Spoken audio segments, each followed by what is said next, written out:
cordial saludo a las personas que sintonizan este canal. Como siempre es un placer saludarles. Aquí les habla Ivo Hernández. Y tenemos hoy nuevas revisiones de libros.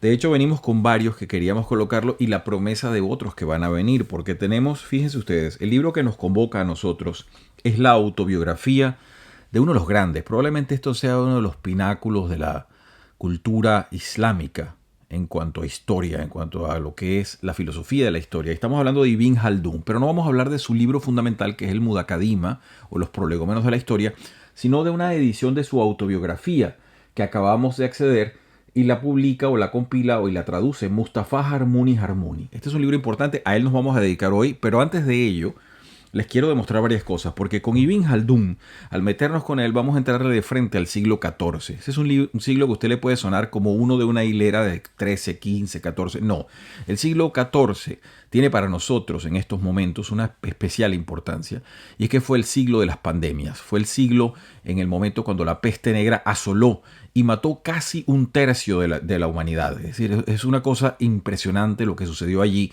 Y las personas que vivieron esa tragedia, que pudieron atestiguarla, dejaron muchísimas reflexiones. Además, Ibn Jaldún, como les decía, es un filósofo de la historia. Es un tipo que nos va a dejar una visión de cómo debe hacerse la historia. Con él, vuelve nuevamente a plantearse el tema que desde los griegos no lo teníamos así, o de los romanos quizás, no lo teníamos tanto sobre la mesa como qué es la historia y qué debe ser la historia. ¿Es simplemente un recuento de hechos o no? Y a propósito del recuento de hechos, les muestro un exacto contemporáneo de Jaldún. Jaldún nace en Túnez. Su familia venía del Andaluz, pero en los movimientos de idas y venidas de las reconquistas, su familia tiene que emigrar, se van a Túnez, ahí nace él. Pero en ese momento, en ese siglo XIV convulso, hay otro historiador que esperamos acá poder honrar con sus famosísimas crónicas, y se trata de Jean Froissart. Yo lo tengo en inglés, es un libro que se adquiere relativamente económico de parte de la editorial Penguin, se los muestro. Jean Froissart, Crónicas. Este señor nació, es más o menos contemporáneo. Él tiene como 4 años, 5 años menos que Jaldún. Es decir, Jaldún nace en 1332, Froissart debe nacer en 1337, por allí. Y tienen una vida paralela, si se puede decir así. Pero Froissart es completamente otra persona. Este es un sujeto que nos deja unas crónicas muy importantes, incluso desde el punto de vista periodístico e histórico. Es decir, es un hombre que nos narra gran parte de la llamada Guerra de los 100 años y lo hace con un estilo muy peculiar, pero nada que ver, pero absolutamente nada que ver con lo que hace Jaldún, que es una persona que se cuestiona en el hecho de hacer historia. Froissart hace la historia, entrevista a personas, en fin, hace una cantidad o maneja una cantidad de recursos y hace una cantidad de resultados para nosotros, pero es otra cosa. Lo decimos porque son prácticamente coetáneos estas dos personas, viven ese terrible siglo XIV, del cual ya les vamos a dar detalles, y lo manifiestan en completa disonancia en cuanto a sus escritos. Vamos entonces a entrarle ya a Jaldún. Tenemos otro libro, pero es exactamente un eco. Hubiéramos podido tener dos más, es decir, traen una biografía que se acaba de editar, la acaba de editar el profesor Robert Irwin de Jaldún, justamente, aquí está. En inglés se escribe Ibn Khaldun, es decir, Khaldun, una biografía intelectual. Este es un libro muy sólido, aunque Irwin como que no le cae muy bien Jaldún y trata de rebajar lo que algunas personas han visto como mayores aportes. Irwin los baja. Teníamos también la biografía de Fromherz, que es una biografía que se publicó. Esta acaba de salir, esta debe tener 2-3 años en el mercado. Hay una de Fromherz que debe haber salido a comienzo del año 2000. No la tenemos acá porque hubo que devolverla a la biblioteca. Son libros más o menos costosos, de manera con eso es lo que tratamos de decirle. Este libro de la biografía no lo fue tan costoso y es muy interesante porque de Jaldún quedó casi nada. Quedó su obra fundamental, que es la introducción al estudio de la historia. Nosotros la conocemos como Mudakadima, al menos esa es la traducción que se nos da. Y queda esta parte final de sus estudios históricos que él lo llamó autobiografía. Y es a lo que nos vamos a dedicar. Este libro, que se los vuelvo a mostrar acá, Autobiografía y viajes a través de Occidente y Oriente, es un libro editado, y se los presento acá a continuación, la información editorial es importante, dice Editorial Universidad de Granada, Junta de Andalucía, Consejería de Cultura y Patrimonio Histórico. Por ello seguramente no es tan caro, eso no fue un libro tan costoso como pueden serlo los otros, que son libros académicos, muy bien hechos, hay que decirlos, pero también con su costo. Vamos a entrarle entonces ya a la figura de Jaldún. ¿Quién es este personaje y por qué viene a tanta importancia? A mi muy humilde juicio se trata Jaldún y el desconocimiento que existe en Occidente sobre su persona de una de las mayores máculas, de las mayores deficiencias que tiene el estudio de la historia. No se contemplan estos sujetos quizás porque están fuera del radar de lo que ha sido la historia oficial. Cuando usted le enfoca en la Edad Media, le dan algunos personajes allí, pero no le presentan estos sujetos que vienen a tener traducciones tan importantes en historiadores muy posteriores, como sería, por ejemplo, el enfoque filosófico de Hegel o el enfoque filosófico de Toynbee, esas personas que ven en la historia una especie de ciclos, es decir, formas en las cuales la historia se desarrolla. ¿Por qué esto? Porque la historia usted puede verla como simplemente una recolección de hechos. ¿Qué pasó? Pero al decir qué pasó, ya usted está planteando una forma de ver o de construir ese pasado. Se lo pongo con una imagen que la hizo muy famosa Wittgenstein. Y él decía, si usted tiene una superficie negra y le pone un mantel que tenga cuadraditos, así, usted lo que va a ver son una superficie que tiene cuadraditos negros. Eso no quiere decir que lo que está abajo, que es totalmente negro, una superficie homogénea negra, va a ser de cuadraditos negros, pero eso es lo que usted ve porque esa es la metodología que está usando. Como usted se enfrente a un fenómeno, así lo va a empezar a describir. De allí que hoy en día hay gente que habla de historias desde el punto de vista económico, desde el punto de vista alimenticio de la humanidad, desde el punto de vista de las enfermedades, y a través de ello logra usted una completa perspectiva sobre un fenómeno. Usted puede decirle perfectamente, mire, Simón Bolívar nació en Caracas, fue un huérfano a temprana edad, hizo esto, aquello y tal. Eso es una forma de entender más o menos eso. Ahora usted puede comprender que Simón Bolívar no fue ni un fenómeno aislado dentro de una élite de personas que nacieron en ciertas clases sociales y que empezaron a rebelarse contra una situación que estaban viviendo. Las razones, entonces, los historiadores empiezan a abordarlas. Razones de tipo económico, que las había, razones de tipo político, que las había, razones de diversa índole, sociales, etc. Y ahí puede usted entonces recrear ese momento. Eso hace que el estudio de la historia sea tan complejo, tan rico y que no, en cierta manera no termine nunca, porque usted siempre puede encontrarle enfoques. Por ello los historiadores son como una especie de mineros que siempre están buscando la gran veta de oro, que saben que existe, pero que nos está vedada en cierta manera, porque uno va logrando enfoques de eso, pero no el conocimiento absoluto. Jaldún presenta todo ello, pero déjenme decirle un poquito sobre esto. Esta autobiografía, como les decía, él la llama Rihla, R-I-H-L-A. ¿Qué es una rihla en árabe? Una rihla es una cosa no muy común, que es un relato de viajes, pero Jaldún no hace un relato de viajes. Los relatos de viajes eran muy comunes en el Islam. Estamos hablando de ese Islam que llegó a extenderse desde las fronteras, prácticamente el sultanato de Delhi, hasta casi la frontera de Francia. Es decir, imagínese usted ese mundo cubierto por esa expansión islámica que dejó de ser una religión árabe para convertirse en una religión mundial. Ya no estamos hablando de que los árabes dominaban esa región, para nada. Eran una cantidad de etnias distintas agrupadas bajo una religión, como le pasó al cristianismo también en sus comienzos y que llegó a dominar una enorme cantidad de territorio de gente muy disímiles entre sí. Jaldún, entonces, decimos, viene de una familia de bastante prosapia intelectual. Sus padres han tenido que emigrar en Túnez, ahí nace él. Él lo marca en varias cosas y fíjense que estoy revisando mis notas por ello, porque una de las cosas que lo marca mucho es la peste, y a eso lo vamos a citar en algunas cosas. Él deambula primeramente por el Magreb, como era un hombre muy culto, tuvo ciertos empleos políticos, también en cierta manera empleos diplomáticos. Después él va al Andaluz, lo utilizan como embajador, se entrevista con Pedro el Cruel, una figura importante a quien vamos a tocar aquí en sus escritos. Después vuelve, trabaja con otras personas, se va a Egipto. Él llega a estar con los mamelucos, esos esclavos que habían producido un sultanato en Egipto, perdonen ustedes. Y él trabaja con los mamelucos. Primero lo colocan como juez allí de la Sharia, de una de las escuelas de la Sharia. Y allí luego también va a ser embajador cuando se reencuentra con Tamerlán. Eso también lo estamos en los escritos, lo vamos a poner. De manera que es un tipo muy activo que está permanentemente moviéndose. Varias tragedias lo mueven. Les decíamos la primera, la peste. La peste mató a sus padres y mató a casi todos sus profesores. Eso él lo narra. Después de ello, cuando está metido en ese mundo dificilísimo de las cortes, de esos sultanes mamelucos. Los mamelucos significa esclavo o persona que es poseída o que pertenece a alguien. Eso es un concepto un poco difícil de comprender porque ellos fueron primeramente utilizados como esclavos guerreros y en algún momento la dinastía Ayubí, que era la dinastía que estaba en Egipto, fue sucedida por uno de los jefes mamelucos que se convirtió a partir de allí en sultán. Y entonces no era que un sultán heredaba a otro, sino que había una especie de consejo mameluco que cuando moría el sultán escogían a otro. De manera que la institución tuvo mucha turbulencia, pero se mantuvo de esa manera durante cierto tiempo. Y son las personas importantes que logran primeramente derrotar a los mongoles y los frenaron. Por eso los mongoles no siguieron pasando al resto del norte de África.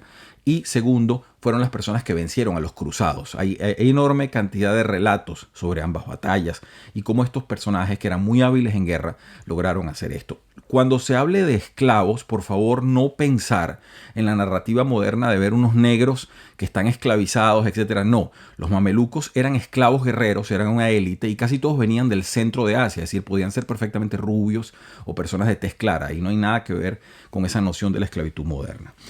Entonces voy ya directo con algunas citas del libro que me parecen muy importantes y celebro este texto de la Universidad de Granada, celebro esta traducción. No es un libro fácil de leer, no es un libro fácil de leer primeramente por el enfoque de Khaldún, porque él habla de una manera en la cual nos es poco familiar, ya es una cultura que no manejamos mucho y hay que irse metiendo de a poco. Sin embargo, hay que reconocer que el señor Harmouni aquí se lanzó un trabajo enorme.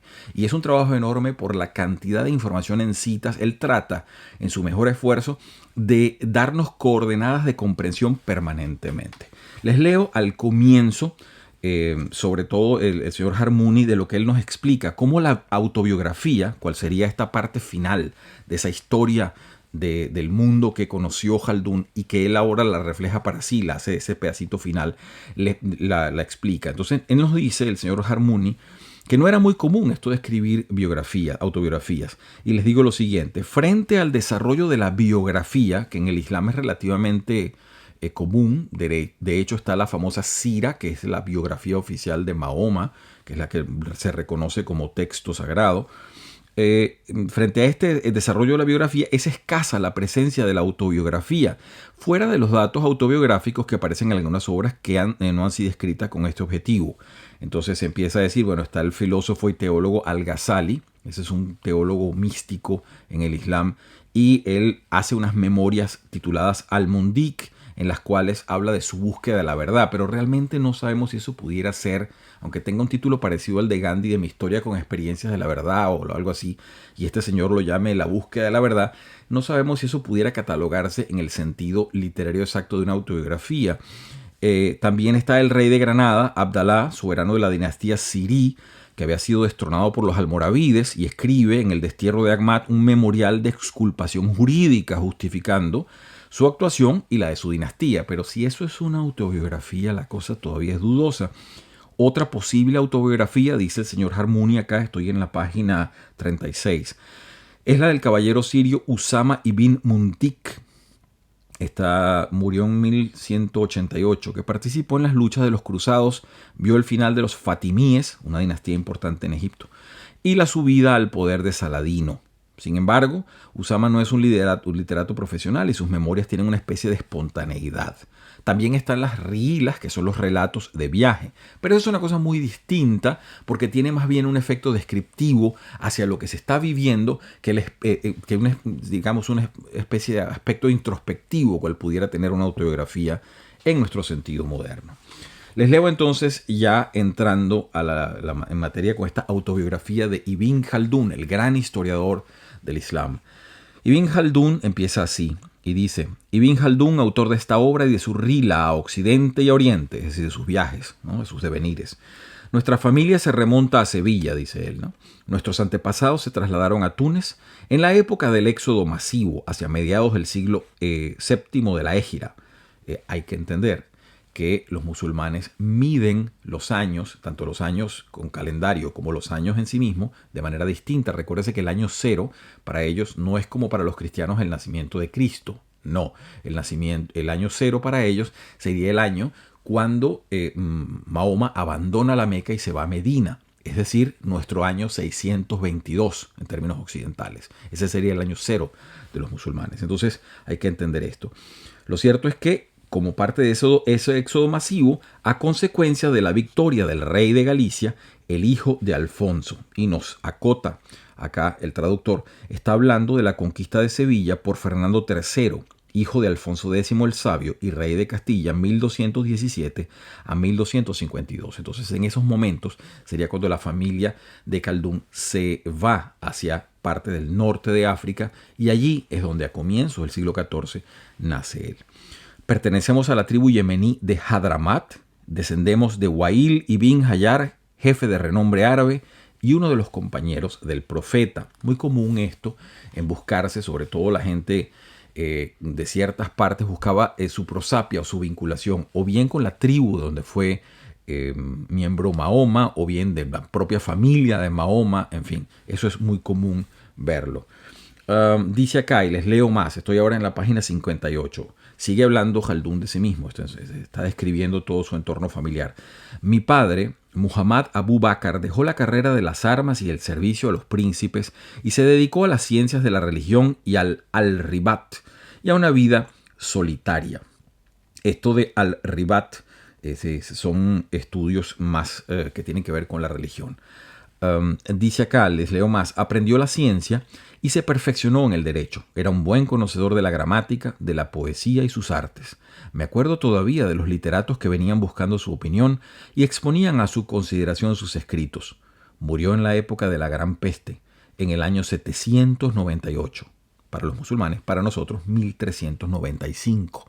Ustedes pueden darse cuenta, pues, cómo afectó enormemente a todo este mundo esa gran peste que marcó, repetimos, en una época completamente a todas las personas que la vivieron. Él dice así: en cuanto a mi vida, nací en Túnez al principio del mes de Ramadán, en el año 732, finales del año, el mes de mayo. Entonces empieza a hablar, habla de su educación, después de memorizar el Corán, lo leí ante él, ante sus maestros, con las lecturas, etcétera, etcétera. Era muy común que los niños se les, inspirase a memorizar el Corán, ya que se sabe que el Corán siempre para los musulmanes, el Corán es en árabe, no importa de donde usted esté, la verdadera recitación del Corán se hace solamente en árabe, cual habría sido recitado a Mahoma. Entonces, eso es algo importante, de allí que todo musulmán, que bien maneje un conocimiento del árabe, no importa si es una persona de Indonesia o si es una persona de Marruecos o de Túnez, como es el caso acá. Me perfeccionaba al mismo tiempo en el estudio de la lengua árabe, bajo la dirección de mi padre y de algunos profesores en Túnez. Entonces aquí él empieza a hablar de toda la enseñanza primaria que recibió, que es muy importante, y al final, fíjense, después que habla de todos los maestros que tuvo y las personas con quienes estudió, muy reputadas, hace ver el punto, y tiene algo de dolor esta cita, porque dice, él habla de fulano, mengano, un montón de personajes, y dice, eran estos los profesores de Túnez, cuyos cursos yo frecuentaba, y que me daban licencia de perpetuar sus enseñanzas. A todos se los llevó la gran peste. Es decir, lo que está hablando aquí Khaldún, y de lo cual él se salvó, no sabemos cómo, porque eso sí no lo describe, es prácticamente de la erosión cultural de toda una región, en donde se perdieron generaciones enteras. Es interesante verlo y sobre todo tener así en primera persona una narrativa directa. Les decíamos que el hombre fue muy culto y que tuvo muchos empleos políticos. Él fue llevado en algunas cortes donde se solicitaban sus servicios, un hombre muy versado en el estudio de la historia. Ya vamos a ver, incluso a él se le tiene, o algunas personas exploran la idea de que haya podido ser una especie de primer sociólogo o primera persona que vincula, como lo haría después Hegel o Marx también, el desarrollo económico a ciertos tipos de formas de gobierno. Eso es una cosa que la hace él mucho más clara que anteriores a él. Y que, recordemos, estamos en pleno 1300 algo, es decir, tiene enorme mérito de algo que después en el siglo XIX, en el siglo XX va a ser relativamente común, pero dicho en ese momento no tenemos antecedentes tan claros. Sigo adelante, estoy en la página 100. Ahí es el momento cuando él va al Andaluz y entonces algunos de los reinos allí lo comisionan para que vaya como embajador a hablar con Pedro, el hijo de Alfonso, llamado Pedro el Cruel, y dice lo siguiente, se los leo el texto. Al año siguiente me envió de embajador al rey de Castilla, Pedro, hijo de Alfonso, para la ratificación del tratado de paz que el príncipe había concluido con los reyes del Magreb. Yo portaba regalos suntuosos, cederías, caballos de raza proporcionados con abrazaderas en oro macizo y otros bienes. Aquí hace un pie de página el traductor y dice, se trata de Pedro I de Castilla, llamado el Cruel y el Justiciero, 1334-1369, para darnos, ¿no? Dice, el rey cristiano me colmó de honores, manifestando así toda su alegría por verme, mostrándose al corriente de la alta posición que tenían mis antepasados en Sevilla. Su médico judío, Ibrahim ibn Zarzara, que también era un hábil astrónomo, me llenó de elogios ante él. Cuando me hizo, está hablando un poco más sobre la conversación que sostuvieron, y dijo, cuando me hizo el elogio ante el rey, el astrónomo, el astrólogo, este me pidió quedarme con él ofreciéndome la recuperación de los bienes de mis antepasados en manos de altos dignatarios de su reino. Con buenas maneras, rechacé la proposición y siguió demostrándome su satisfacción hasta que me marché. De manera que esa es la primera gran embajada que hace Khaldún y que repetimos, la narra acá. Él después va a extraer de todo esto para su producción de la historia, y ese libro Mudakadima, si puede recordar el nombre aunque sea difícil, o Prolegómenos en el estudio de la historia, eso sería la traducción más exacta que he encontrado. Ese Mudakadima o ese estudio de la historia lo esperamos poder reseñar aquí. Tenemos ya 2 o 3 traducciones. Estoy esperando que llegue una que no tengo en mis manos, que es la del Fondo de Cultura Económica, que aparentemente es muy buena, pero carezco de ella, es difícil conseguirla, y estoy justamente tras sus pasos a ver si la puedo tener para presentarles por lo menos unas 2 o 3 traducciones, ya que ese es siempre uno de los grandes problemas de una lengua figurativa como el árabe cuando se vierte hacia las lenguas como el español, por ejemplo. Sigo adelante. Estoy en la página 139. Dice lo siguiente. Él habla justamente cómo empezó a escribir esta historia. Y es que en los ires y venires de una vida tan turbulenta, con problemas políticos, donde tantas cosas sucedieron. A veces estaba en gracia con el mandatario de turno, a veces le tocaba salir huyendo, en fin. En una de esas él se dio cuenta que le tocaba retirarse un poco del mundo. Necesitaba un poco de calma, un poco lo que sería hoy en día ese necesario enfriamiento de toda la situación política. Y lo hace de esta manera, dice: necesitando de nuevo la ayuda de los Dawanida, eso es una tribu en particular en el norte de África, el sultán Abu Hamú me llamó y me encargó de este asunto. Me alarmé y tomé la definitiva decisión de no tocar más estos asuntos, optando por renunciar y elegir una vida lejos de este mundo. Pero no pude expresarle mi rechazo y me fui de Tremesén. Al llegar a Al-Bata, después a la derecha hacia Mandás, me fui hacia las tribus de las Awal Arif, que residían al este del monte Kusul. Me recibieron con los brazos abiertos. Unos días más tarde hicieron venir a mi familia desde Tremesén y supieron excusarme ante el sultán por no poder cumplir el asunto que él me había encargado. Me instalé con mi familia en Kual ibn Slama, en el país de los Banu Tuyin, que el sultán concedió como una icta a los Awal Arif. Me quedé durante 4 años dejando aparte del mundo y sus preocupaciones. Para ponérselo en corto ante tantas palabras nuevas, es muy sencillo. Él fue comisionado por un sultán a hacer el trabajo, se dio cuenta que políticamente no le convenía, hizo lo que se llama una retirada elegante y con algunas tribus que él conocía de gente del norte de África, trató de aislarse y le dieron un lugar para que se fuese tranquilo con su familia. Y él habla de ese retiro en donde empezó a escribir su magna obra. Y dice, es allí donde empecé la redacción de esta obra y terminé la introducción al Mudakadima de esta extraña manera que me fue inspirada en la soledad de mi retirada. Mi espíritu fue dominado por un torrente de palabras e ideas que dejé madurar para recoger solo lo mejor. Después me vine de regreso a Túnez. Entonces ahí empieza a hablar cómo luego retornó a Túnez y cómo él se fue involucrando en otras cosas. De manera que es realmente fascinante esta autobiografía. Repetimos lo que tenemos entre manos. Ibn Khaldún, la autobiografía y viajes a través de Occidente y Oriente, que no tanto son los viajes como la perspectiva permanentemente histórica que nos brinda este señor. Ya para concluir, no les quiero quitar mucho más tiempo y les dejo las observaciones de ese encuentro que él tuvo con Tamerlán. Tamerlán fue un heredero de los mongoles. Cuando los mongoles ocupan gran parte de Asia, tiempo después empiezan a decaer todas las fórmulas de gobierno que dejaron el Ilkanato, que era esa región de dominio que habían heredado la descendencia de Hulagu y toda la gente que tomó Bagdad. Si esto les suena extraño, no se preocupe, que no lo es tanto. Tamerlán es uno de los nietos, es prácticamente segunda, tercera generación y es un hombre que provocó enormes matanzas. Él dominó parte de India, iba y venía, era un hombre muy feroz, pero a la vez de ser feroz, tenía una enorme debilidad por la cultura. Por eso los mamelucos envían como parte del comité de diplomacia a este hombre, a Khaldún, que vivía en ese momento en Cairo, que estaba como juez en instrucción de la Sharia, de una de las escuelas de la Sharia, de eso les hablaremos en otra ocasión si es posible. Él era maliquí y le pusieron como cadi, es decir, como juez, y ahí lo colocaron. Pero este hombre lo llevan como parte del comité sabiendo que Tamerlán tenía cierta debilidad. Y entonces dice lo siguiente, fíjense ustedes. Narra acá, estoy en la página 212 de esta excelente autobiografía que compila Mostafa Harmouni Harmouni, la Universidad de Granada. Me encontré con los hombres de Tamerlán cerca de la puerta y entre ellos el lugarteniente suyo que había sido designado para ocupar el cargo de gobernador de Damasco. Se llama Shah Malik, originario de los Banu Yaqtai, de la misma tribu que Tamerlán. Nos intercambiamos las fórmulas de salud y de protección.